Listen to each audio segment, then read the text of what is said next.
Hello everyone and welcome to the YouTube channel of Statecraft IAS Academy. Today we have brought you another topic which is US exit from the International Solar Alliance. Okay, so let's begin.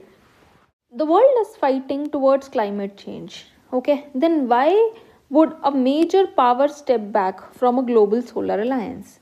Is it really about climate policy or is it just about power, influence, and global leadership? Okay, so this is exactly was what the US exit from International Solar Alliance forces us to understand. Today, we will not just study a news event, but we will also decode the deeper story of global politics, climate diplomacy, and strategic competition. Okay, so what let us understand what exactly happened. So US has withdrawn from many multilateral institutions. What is multilateral institution? Multilateral institutions are those institutions where a lot of countries come together to solve a common crisis or to work on a common problem. Okay, for example, let's say UNFCCC, okay, United Nations, etc. International Solar Alliance also. Okay, so recently UN has withdrawn from a lot of multilateral agencies, and this is ISA, UNFCCC, IPCC, IRENA, etc. Okay, and why it has withdrawn? Because it is telling that it is not serving the national interest. So basically US क्या बोल रहा है कि भाई हमारे favour में काम नहीं कर रहा है, so we will not be a part of it. Okay, and currently last week that USA has withdrawn from the International Solar Alliance as well. So first we will understand what is International Solar Alliance, and then we will understand is it a strategic move or a crisis for multilateralism. Okay, to understand this, let us understand first what is International Solar Alliance. Okay, International Solar Alliance was jointly announced by India and France in 2015. In 2015, during the COP21 Paris Climate Conference under UNFCCC. Okay, now why this is important is because, see, let us understand the global context. Okay, so at that time, climate change was recognized as the global existential crisis. It was a global threat. Okay, now developing countries were arguing that developed countries जो हैं they cause most emissions. सबसे ज़्यादा जो emissions है वो developed countries करती हैं. Developed countries जो थी वो ये argue कर रही थी कि emerging economies must also act. Okay, so for example India हो गया, China हो गया, they should also act. So there was a deadlock. In this context, India proposed a new idea. Okay, so India said instead of fighting over responsibility, let us cooperate on solution. Let us cooperate on solution. Thus, ISA was born. So International Solar Alliance जो था, it was a solution oriented alliance. It was a solution oriented alliance and not just a negotiation forum. Okay, so it came into force in 2017, making it a treaty based organization, making it a treaty based organization. ठीक है. अच्छा, one prelims fact is International Solar Alliance is one of the rare global organizations which is initiated by a developing country. Okay, now its secretariat is in Gurugram. Headquarter जो है इसका वो गुरुग्राम में है. It is also symbolically important. Traditionally जो जैसे United Nations हो गया, United Nations का न्यूयॉर्क में है, ठीक है, IMF का जो है वो वॉशिंगटन में है, WTO का जो है वो जनेवा में है, ठीक है, but ISA was headquartered in India. ठीक है, so it shows that there was a shift of global leadership towards global south. So it reflects India's aspiration to become a rule maker, not just a rule taker. Now, what is the nature of ISA? ठीक है, so ISA is a treaty based intergovernmental organization, action oriented है, member driven है, and collaborated platform है. ठीक है, but what does this mean? Unlike many international organizations that only produce reports and declarations, ठीक है, ISA जो है वो focus करता है actual development पे, actual डेप्लॉयमेंट पे, एक्चुअल डेवलपमेंट एंड डिप्लॉयमेंट पे. किसके लिए? सोलर एनर्जी टेक्नोलॉजीज के लिए. ठीक है, फॉर एग्जाम्पल्स ISA ने सोलर पार्क्स बनाए हैं. ISA ने सोलर पार्क्स बनाए हैं अफ्रीका के अंदर. ठीक है, मिनी ग्रिड प्रोजेक्ट्स बनाए हैं आपके आइलैंड नेशंस के ऊपर. ठीक है, कैपेसिटी बिल्डिंग प्रोग्राम्स जो है वो चलाता है ISA. Lot of things ISA is doing on ground. So it is not just diplomacy, it is basically the implementation part also that ISA is taking care of. Okay, so what is the UPSC angle here? ISA represent a shift from talk based multilateralism, where people sit and just talk and create policies. It is moving towards action based multilateralism. Okay, so hope you understand till here. Now coming back to the membership. ठीक है, सो membership में क्या है, from tropical countries to now it is open to the whole world. Initially ISA जब launch हुआ था तो जो भी कंट्रीज जो थी वो ट्रॉपिक ऑफ कैंसर और ट्रॉपिक ऑफ कैप्रिकॉन के बीच में आती थी. Those were only part of it. Why? Because these regions जो हैं they receive maximum solar radiation. ठीक है, सो ये इक्वेटर है, ये ट्रॉपिक ऑफ कैंसर है, ये ट्रॉपिक ऑफ कैप्रिकॉन है. सो इसके बीच में जो है वो मैक्सिमम सोलर रेडिएशंस आती हैं. तो ये जो कंट्रीज थी सिर्फ यही अलाउड थी. बट 2020 के अंदर eligibility was expanded to all UN member states. And today we have 119 signatory countries and 100 ratified countries. So this expansion shows that solar energy is no longer a regional issue. It has become a global priority. Okay, so hope you have understood till here. It has become a global priority.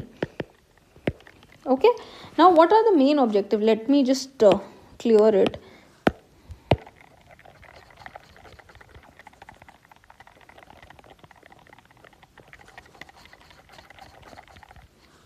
Okay, so what are the main objectives और roles. ठीक है, कि अब objective क्या है ISA के. तो first objective is the energy access. ठीक है, millions of people in Africa and Asia still lack electricity. तो सोलर एनर्जी जो हम प्रोवाइड कर रहे हैं, it can also provide decentralised power. ठीक है, ये एक डिसेंट्रलाइज्ड पावर दे सकता है, अफोर्डेबल इलेक्ट्रिसिटी दे सकता है, अफोर्डेबल इलेक्ट्रिसिटी दे सकता है, एंड रूरल इलेक्ट्रिफिकेशन में भी हमें हेल्प कर सकता है. ठीक है, सो इट इज़ बेसिकली जो है प्रमोटिंग एनर्जी एक्सेस. ठीक है, second point is energy security. Now there are countries which are dependent on oil imports. ठीक है, now India is also dependent on oil imports. So in oil imports there are price shocks, there is geopolitical vulnerability. So solar energy जो है it reduces the dependency on fossil fuels. It reduces the dependency on fossil fuels, so it also gives energy security. Now third point is energy transition.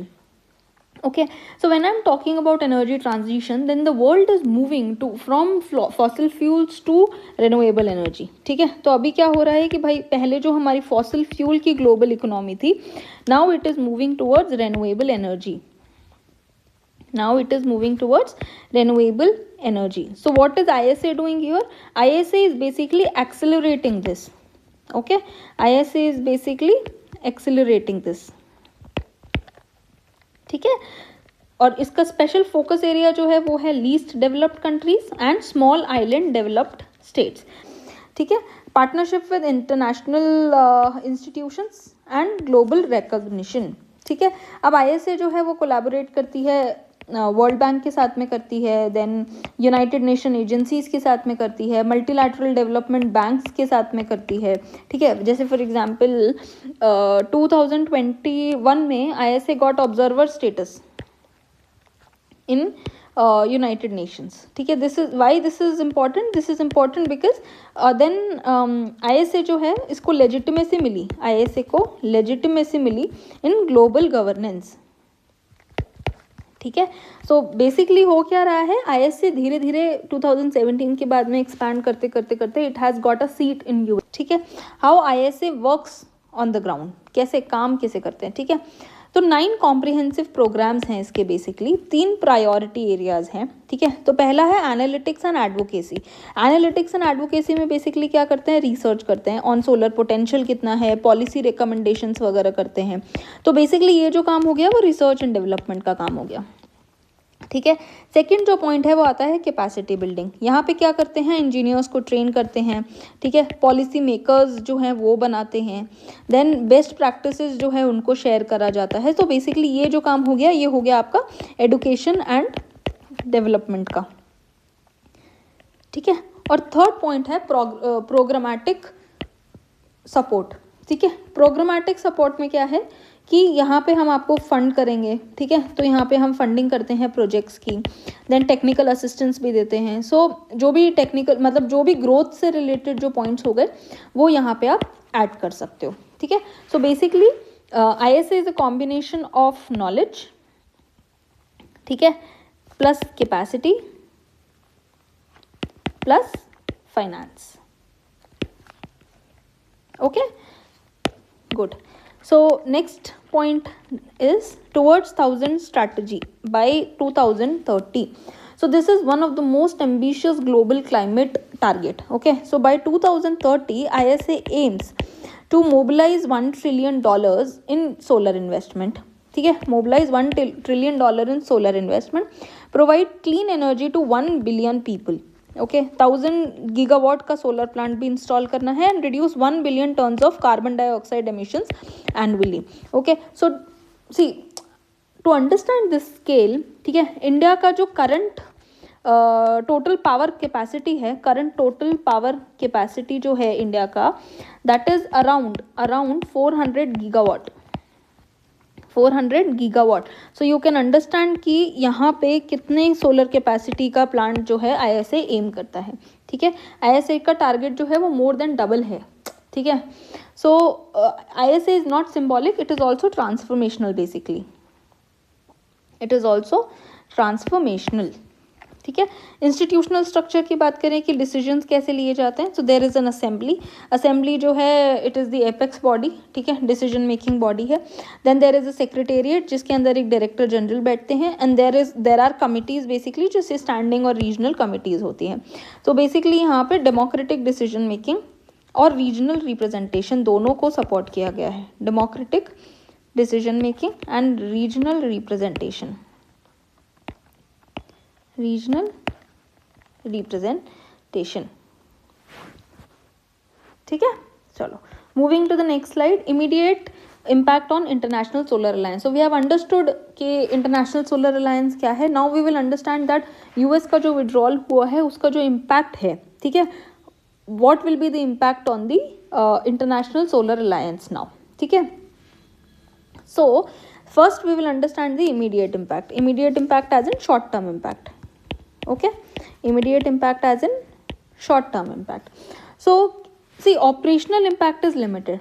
ठीक है, operational impact जो है इसका limited है. So first glance में हमें ये लगेगा कि अगर यूएस एग्जिट कर देगा then ISA will collapse.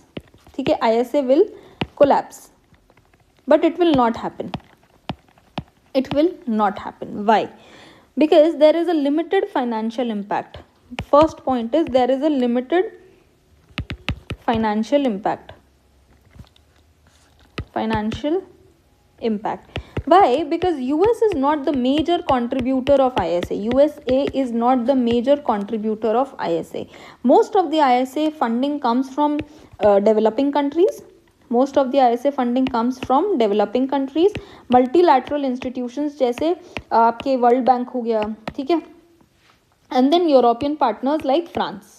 So direct funding loss इसमें नहीं होगा. ठीक है, तो बेसिकली क्या हो रहा है कि फाइनेंशियली अगर हम देखें कि फाइनेंशियली ISA कोलैप्स हो जाएगा तो ऐसा नहीं होगा.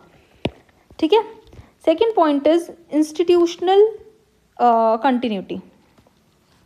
Institutional continuity. ठीक है, सो फाइनेंशियल लॉस हमने यहाँ पे पढ़ लिया. Second point is institutional continuity. अब इंस्टीट्यूशनल कंटिन्यूटी में क्या है, देखो ISA में ऑलरेडी 100 से ज़्यादा मेंबर्स हैं. स्ट्रॉन्ग पार्टिसिपेशन है वहाँ पे अफ्रीका का, लैटिन अमेरिकन कंट्रीज़ का एंड एशिया का. ठीक है, तो ऑर्गेनाइजेशनल इम्पैक्ट भी नहीं आएगा. So this shows something very important that ISA is not dependent on a single super power.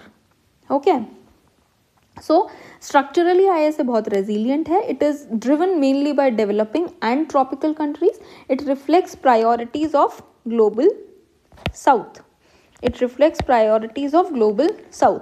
So basically क्या हो रहा है, अब US एग्जिट जो है does not kill ISA but it taste it's independence. Okay, now comes the deeper and more dangerous part. Okay, so even if the operational impact is limited, the symbolic impact is huge. The symbolic impact is huge.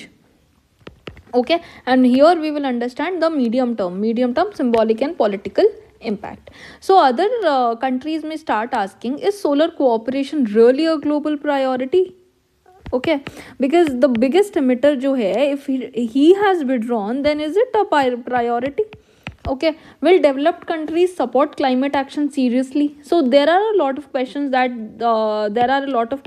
people are asking now. Okay, so basically what is happening is it is reducing political momentum for renewable energy cooperation as well. Renewable energy cooperation as well. Okay, so for example, when the US withdrew from Paris Agreement 2017, many countries feared the collapse of global climate action plan. Okay, the case is similar in ISA as well, though not identical, but it is similar. Okay, now second point is weakening of multilateral climate governance. The US is one of the largest GHG emitter. The greenhouse emitter जो है वो US सबसे बड़ा greenhouse emitter है. Okay, a technological and financial powerhouse भी है. When such a country disengages, collective climate action becomes weaker. Okay, so this reflects a broader global trend. From multilateralism we are going towards unilateralism. From cooperation we are moving towards competition. So all these things you can use in your answers. Okay, so this is called the crisis of global governance. So you can also use the term crisis of global governance. Okay, so this is happening. Now third point is leadership vacuum. When the US steps back, a vacuum emerges. ठीक है, and in international politics what happens is a vacuum is never empty for long. Okay, so there will be possible beneficiaries, which could be India, which could be China, okay, or maybe a European Union. Okay, so the US exit may allow China to expand its influence in global renewable energy leadership. Okay, so this transforms climate change into the arena of again a great global power competition. ठीक है, तो अब हो क्या रहा है, that renewable energy is becoming the new geopolitical battlefield, similar to what happened with oil in 20th century.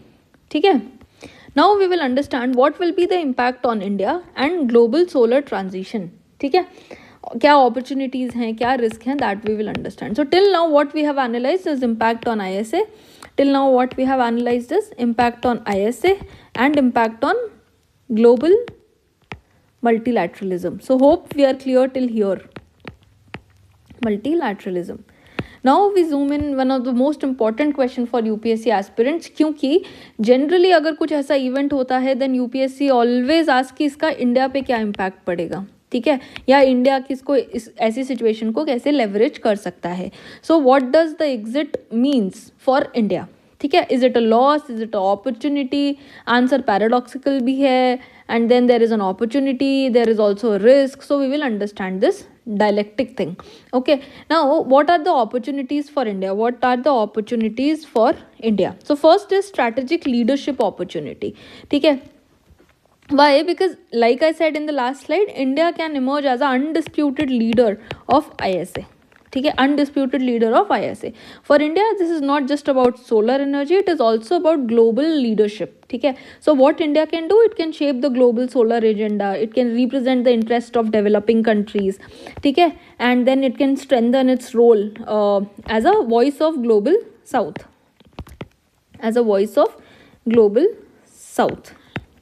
ठीक है, तो दिस अलाइंस विद इंडिया का ब्रॉडर फॉरेन पॉलिसी का जो विजन है, which is Vasudev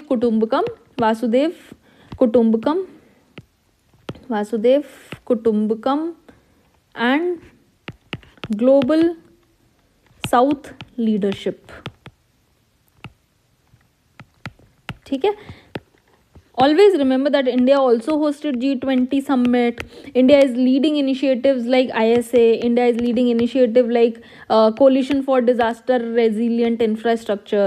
Then India is also leading the initiatives like LIFE. So India is all doing a lot of things in the terms of climate change. ठीक है, coming next to second point, ठीक है, consolidation of Asian dominance in solar manufacturing. So today what is happening is global solar manufacturing is dominated by Asia. ठीक है, China जो है वो world का लार्जेस्ट सोलर मैन्युफैक्चरर है, एंड इंडिया जो है वो भी एक सोलर मैन्युफैक्चरिंग हब की तरह से इमर्ज हो रहा है. सो यूएस के एग्जिट के बाद में क्या होगा कि एशिया का जो डोमिनेंस है सोलर टेक्नोलॉजी में वो फर्दर कंसोलिडेट हो सकता है. ठीक है। So India is already promoting, let's say PLI जो है वो इंडिया दे रही है सोलर मैन्युफैक्चरिंग पे। डोमेस्टिक मैन्युफैक्चरिंग जो है वो भी हम प्रमोट कर रहे हैं सोलर पैनल्स की और बैटरीज की। So again lot of work is going on in this direction. So India could again become a major power here. So US का जो एग्जिट है वो इनडायरेक्टली स्ट्रेंथन करेगा इंडिया की इंडस्ट्रियल एंड टेक्नोलॉजिकल एम्बिशंस को, ठीक है। थर्ड पॉइंट जो है वो है reduced external pressure on India, ठीक है। US क्या करता है, US जो है वो often it pressurises developing countries to rapidly decarbonize and commit to strict climate targets, ठीक है।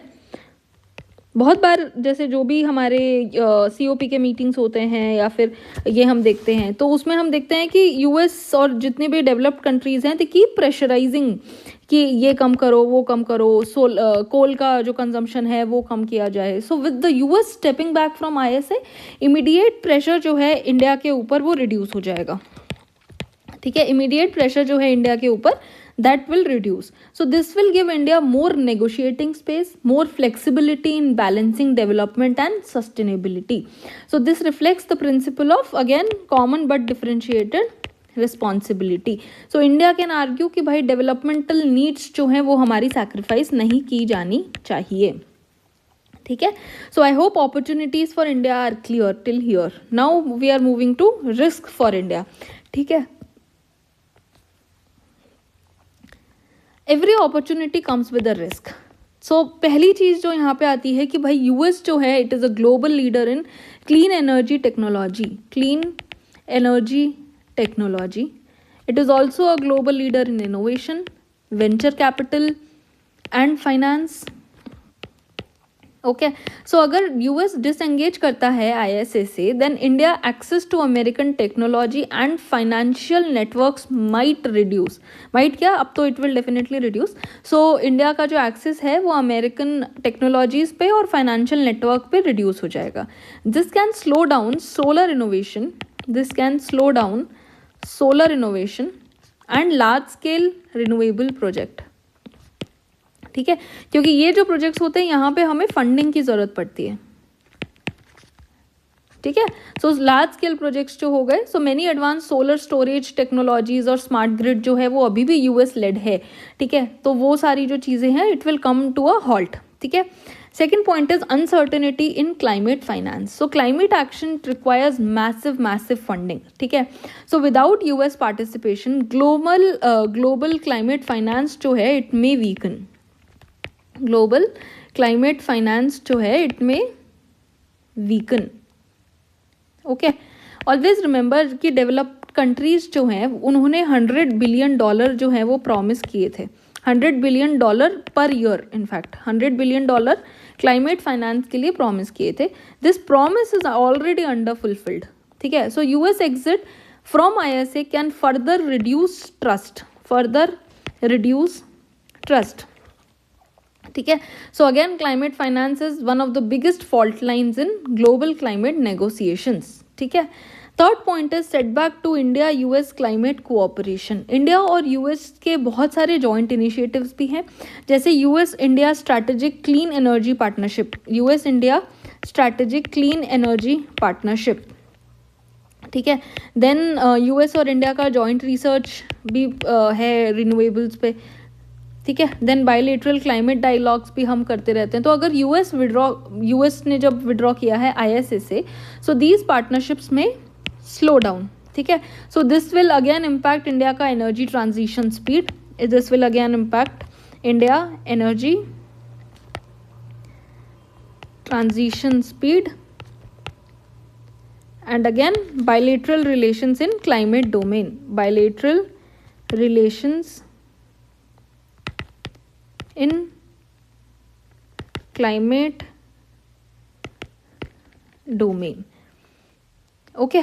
सो बेसिकली अब यहाँ पे कोर डायलेमा हमारा क्या है, कोर डायलेमा हमारा ये है कि भाई इंडिया को ऑटोनॉमी तो मिल रही है, India gains autonomy but loses a powerful partner, Okay, so India is gaining the autonomy but loses the powerful partner.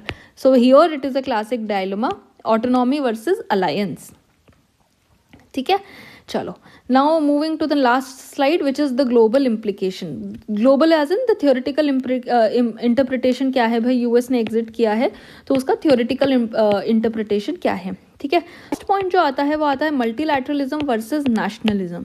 So the US move reflects a global trend, a broader global trend. ठीक है, earlier world order क्या था कि countries believed in multilateral cooperation. ठीक है, पहले सब लोग साथ आके काम करना चाहते थे, तो they believed in multilateral cooperation, इसलिए यूएन बना, WHO बना. ठीक है, देन WTO बना, UNFCCC बना, and Paris agreement and lot of multilateral organisations were made. Now emerging world order जो है that is rise of nationalism. Again rise of nationalism. ठीक है, जैसे for example America first policy है, America first policy है, then Brexit आया.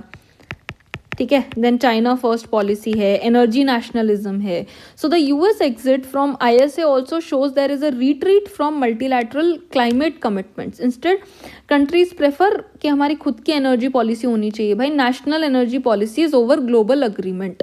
ठीक है, so first point is clear, multilateralism versus nationalism. Second point is global energy transition will not stop. Global energy transition will not stop. So here is the paradox. Okay, so even if the US exit ISA, the renewable energy transition will continue. Okay, although it will slow down, but it will continue. Why? Because renewable energy is no longer just an environmental choice. It has also become economic necessity, economic and also strategic necessity. Also strategic necessity. क्यों? क्योंकि solar energy जो है वो cheaper है कोल से बहुत सारी countries के अंदर. ठीक है, एनर्जी सिक्योरिटी जो है वो भी कंसर्न है, क्योंकि बहुत सारे जियोपॉलिटिकल जो है वो कॉन्फ्लिक्ट्स होते रहते हैं, जैसे रशिया यूक्रेन का वॉर हुआ, ईरान का हुआ, बहुत सारे हैं.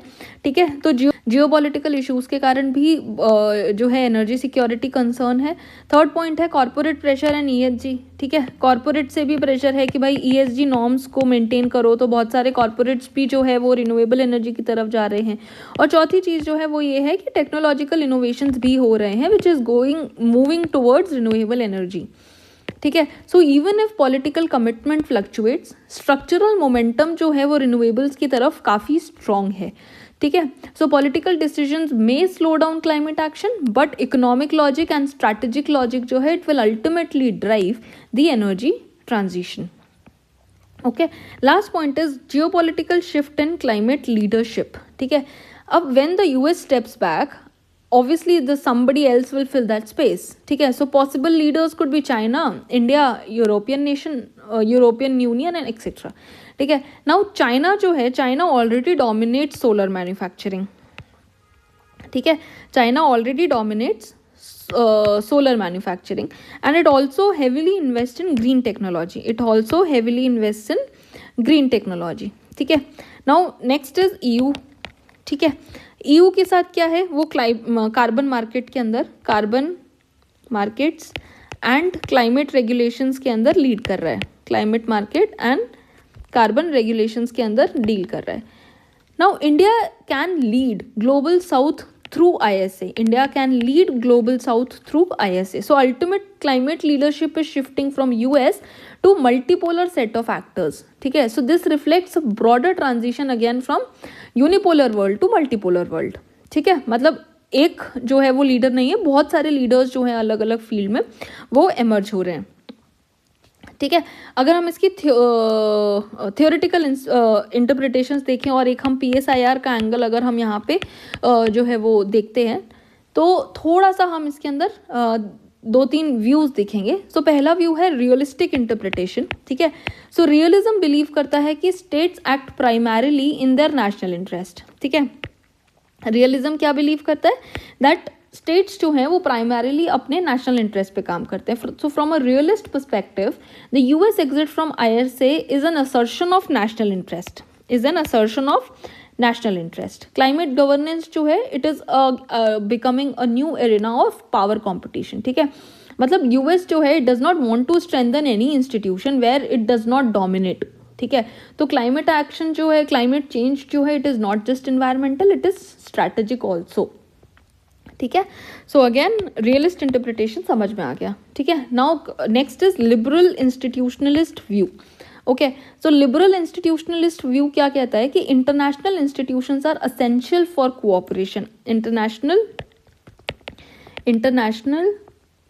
institutions are essential for cooperation, are essential, अच्छा ये गलत हो गया, for cooperation.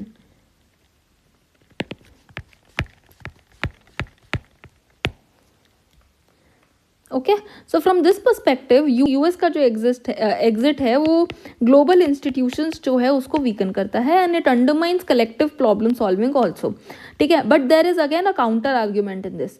Even without one country, institutions like ISA can survive because they are based on shared interests. So this view highlights importance of rules, norms and institutions in global governance.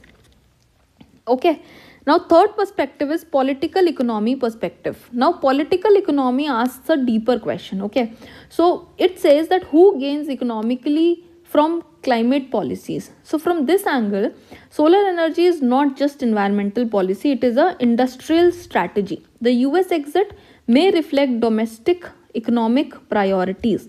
So for example, protecting domestic fossil fuel industries, supporting national energy companies, avoiding dependency on foreign solar supply chains जैसे China है, ठीक है। So climate policy becomes a tool of economic nationalism here, a tool of economic nationalism. Now let's conclude the discussion. So far we analyzed the US exit from International Solar Alliance from multiple angles. So one is institutional, then political, then economic, then geopolitical, and last is theoretical. Okay, so now it is time to connect all the dots, because UPSC does not ask what happened. Okay, so it asks what does it mean for the future of global governance, what does it mean for the future of global governance, and what is India's role in it. Okay, so let's talk about short-term perspective. So in short term, the functioning of ISA will remain largely unaffected. The US was not the major financial contributor, so practically ISA will continue to operate. Okay, so US exit sends a political signal, symbolically only. Okay, so this signal is about declining commitment of major powers to unilateral climate institutions, ठीक है। So in short term there will be no not much impact. Okay, in medium term perspective, leadership shift in global renewable governance will happen, ठीक है, with US stepping back. China, India, European Union are likely to play bigger roles. So leadership in climate governance becomes more distributed and competitive.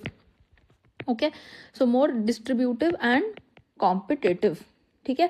सो एक broader trend इधर से निकल के आएगा, decline of US dominance in global governance. Funding and technologies में uncertainties हैं, ठीक है, that we already discussed, that climate finance may become uncertain, technology collaborations जो हैं इट माइट स्लो डाउन, और जॉइंट प्रोजेक्ट्स जो हैं दैट में फेस डिले, ठीक है। So more leadership opportunities will be there, but there will be very fewer resources, ठीक है। If we'll talk about long-term perspective, then will ISA survive in the long run or not? Yes, ISA is likely to survive and evolve. Why? Because renewable energy जो है it is economically viable. Okay, developing countries need affordable energy. Climate change pressures are irreversible. So ISA is not dependent on one country. Okay, ISA is not dependent on one country.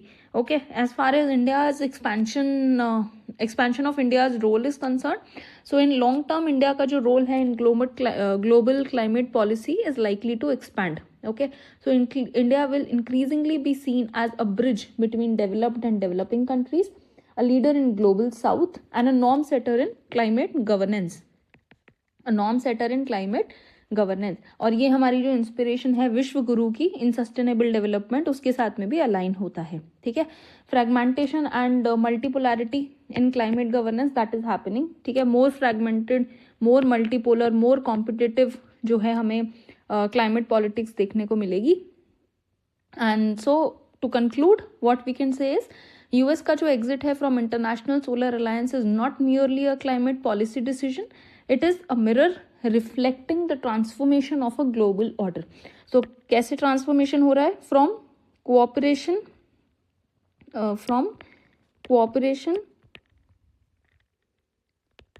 to competition, unipolarity to multipolarity, and environmental idealism to strategic realism. Okay, so you can always conclude with these three terms. Thank you so much for watching. If you like this video, please like, share and subscribe our channel, and keep watching. Thank you. European